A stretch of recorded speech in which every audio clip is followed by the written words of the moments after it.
Assalamualaikum warahmatullahi wabarakatuh. Perkenalkan, nama saya Salsa Nandita Sari dari kelas 12 IPA 3. Di sini saya akan menjelaskan tentang perkembangan ilmu pengetahuan dan teknologi bangsa Indonesia pada era kemerdekaan. Tujuan saya membuat video ini yaitu untuk penilaian harian sejarah Indonesia. Yang pertama itu ada revolusi hijau. Revolusi hijau adalah perubahan besar dalam bercocok tanam dari cara tradisional menjadi cara modern sehingga dapat meningkatkan hasil produksi pertanian. Disponsori oleh Rockefeller Foundation, Norman Borlaug, ahli agronomi Amerika, menemukan varietas gandum unggul yang cocok dengan kondisi alam Meksiko. Berkat penemuannya ini, Norman Borlaug dihadiahi Nobel Perdamaian dan dijuluki sebagai Bapak Revolusi Hijau. Selanjutnya itu revolusi hijau di Indonesia. Di Indonesia, gerakan revolusi hijau dimulai sejak pemerintahan Orde Lama melalui program Padi Sentra dan program bimbingan masyarakat dari tahun 1959 sampai 1965.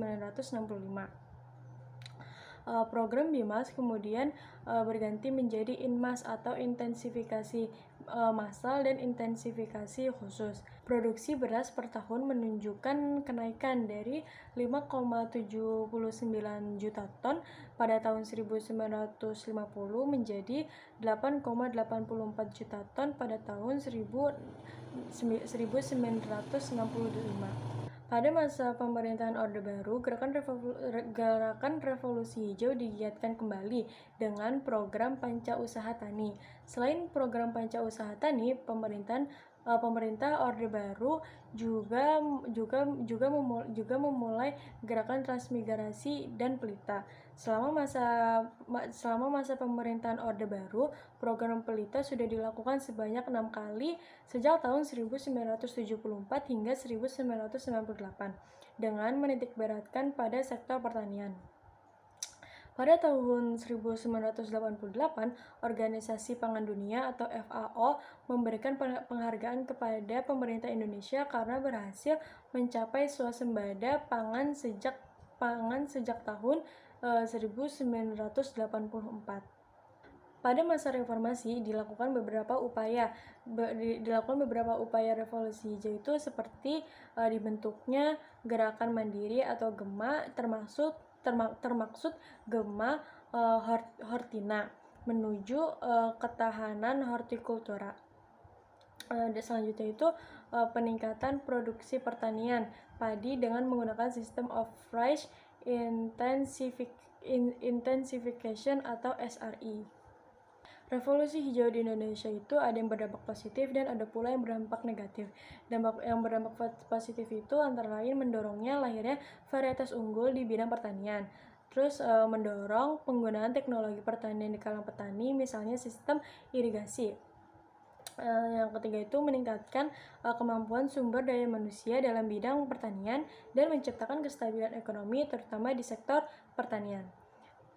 Selanjutnya itu dampak negatif. Yang pertama itu petani yang belum siap dengan kemajuan teknologi akan tertinggal dengan penggunaan ilmu pengetahuan dan teknologi dalam bidang pertanian. Yang kedua itu penggunaan pupuk secara terus-menerus menyebabkan ketergantungan petani terhadap penggunaan pupuk. Begitu pula juga dengan penggunaan pestisida yang justru mendorong munculnya hama jenis baru. Yang kedua itu ada teknologi transportasi. Teknologi transportasi itu ada 3. Yang pertama itu sistem transportasi darat, air, dan udara. Yang pertama itu sistem transportasi darat. Pada tanggal 28 September 1945, pengelolaan kereta api diserahkan sepenuhnya oleh pemerintah Belanda kepada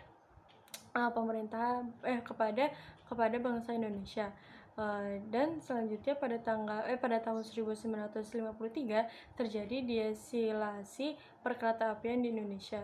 Dan pada tahun 1963 semua kereta api publik di Indonesia dikelola oleh perusahaan negara kereta api atau PNKA. Dan pada tahun 1973 PNKA berganti nama menjadi PJKA atau Perusahaan Jawatan Kereta Api. Selanjutnya, pada tanggal 31 Juli 1955, pemerintah meresmikan penggunaan kereta api ekspres Argo Bromo dan Argo Gede yang mempunyai kecepatan 120 km per jam. Dengan menggunakan kereta api ekspres tersebut, perjalanan Surabaya-Jakarta yang ditempuh sebelumnya dalam waktu 14 jam dapat disingkat menjadi sekitar 9 jam. Adapun Argo Gede melayani rute lintas Jakarta-Bandung dengan lama perjalanan sekitar 2,5 jam. Selanjutnya itu sistem transportasi air. Pada awalnya dimonopoli oleh KPM, maskapai pelayaran Belanda. Untuk menyaingi KPM, pada tanggal 5 September 1950 didirikan penguasaan Pusat Kapal-Kapal atau PEPUSKA.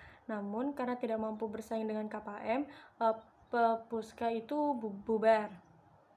Selanjutnya, pada tanggal 28 April 1952, pemerintah mendirikan Pelayaran Nasional Indonesia atau PENLI. Dan pada masa Orde Baru itu, selama Pelita 5,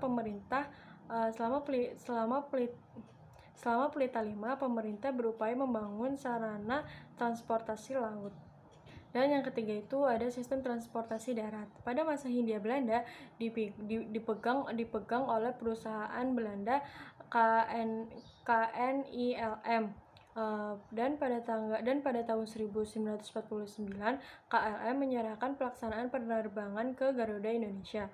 Garuda Indonesia itu mulai melayani penerbangan dengan bendera Indonesia Airways pada 26 Januari 1949.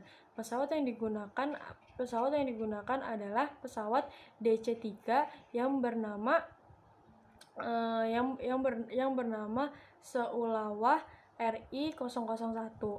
Pesawat ini dibeli dari hasil patungan oleh masyarakat Aceh. Pesawat ini menjadi bukti nasionalisme bangsa Indonesia, khususnya masyarakat Aceh. Perkembangan perusahaan penerbangan dimulai pada tahun 1970-an. Selain Garuda, muncul perusahaan penerbangan lain seperti Merpati, Sempati, Mandala, dan Pelita. Pada tahun 1990-an, pesawat-pesawat modern seperti Boeing 737 dan 747, Fokker 28 dan 100, DC-10 dan MD-11 serta Airbus mulai beroperasi. Yang ketiga itu ada teknologi kedirgantaraan. Tokoh perintis penerbangan Indonesia adalah Nurtanio Pringowa di Suryo. Pada tahun 1947 bersama Wiweko Supono, Nurtanio membuat pesawat layang atau glider Zogling NWG. Pada saat Nasution menjabat sebagai Menteri Keamanan Nasional, didirikan Depot Penyelidikan, Percobaan, dan Pembuatan Auri. Depot itu lalu berubah menjadi Lembaga menjadi persiapan industri penerbangan atau LAPIP. Setelah kematian Nurtanio pada tahun 1966, LAPIP berganti nama menjadi Lembaga Industri Pesawat Terbang Nurtanio atau LIPNUR. Selanjutnya yang ketiga itu teknologi kedirgantaraan. Ada 2 jenis satelit, yaitu ada satelit buatan dan satelit alam. Total ada 13 satelit milik Indonesia yang diluncurkan sejak pertama kali satelit Indonesia mengorbit pada 1976.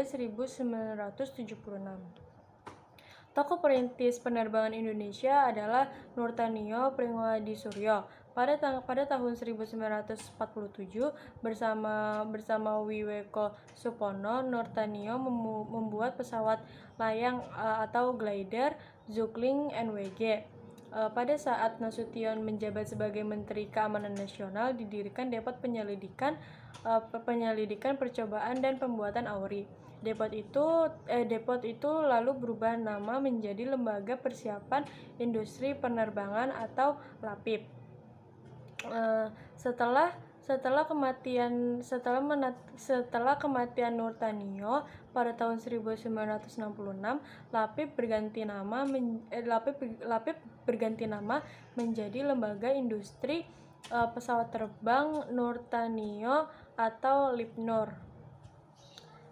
Selanjutnya, pada tanggal 26 April 1976, PT Industri Pesawat Terbang Nurtanio atau IPTN secara resmi didirikan dengan B.J. Habibie sebagai direktur utamanya. Dan pada tanggal 11 Oktober 1985, PT Industri Pesawat Terbang Nurtanio atau IPTN itu berganti nama menjadi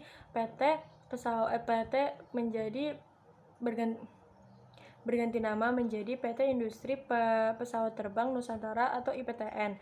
IPTN kemudian mengubah nama menjadi Dirgantara Indonesia pada tanggal 24 Agustus 2000. Dan pada tanggal 31 Mei 1962 dibentuk Panitia Astronautika. Panitia Astronautika itu merupakan salah satu panitia teknis Dewan Penerbangan. Di kegiatan tersebut lahirlah proyek Litbang Roket Ilmiah dan Militer Awal atau PRIMA, afiliasi AURI dan ITB pada tanggal 22 September 1962. Dan pada tanggal 27 November 1963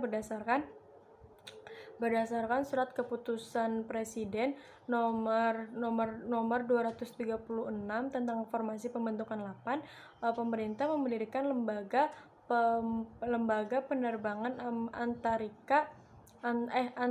antariksa nasional atau LAPAN. Dan pada tanggal 17 Oktober 1969, pemerintah kemudian membentuk organisasi Bakosurtanal, Badan Koordinasi Survei dan Pemetaan Nasional. Dan yang terakhir itu ada teknologi, arsitektur, dan konstruksi. Setelah proklamasi kemerdekaan, teknologi arsitektur Indonesia berkembang pesat dengan munculnya bangunan-bangunan bercorak kontemporer. Presiden Soekarno menyumbangkan ide-ide arsitekturnya dalam bangunan-bangunan yang masih dapat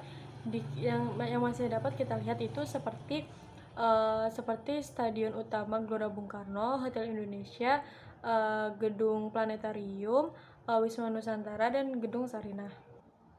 Teknologi arsitektur semakin berkembang dan ditemukan teknologi baru dengan membangun konstruksi tata kota oleh Sediatmo dan Djokorda Raka Sukawati. Sediatmo berhasil menemukan teknologi konstruksi cakar ayam, dan Djokorda Raka Sukawati berhasil menemukan landasan putar bebas hambatan atau LPBH 80 atau yang lebih kenal dengan istilah teknologi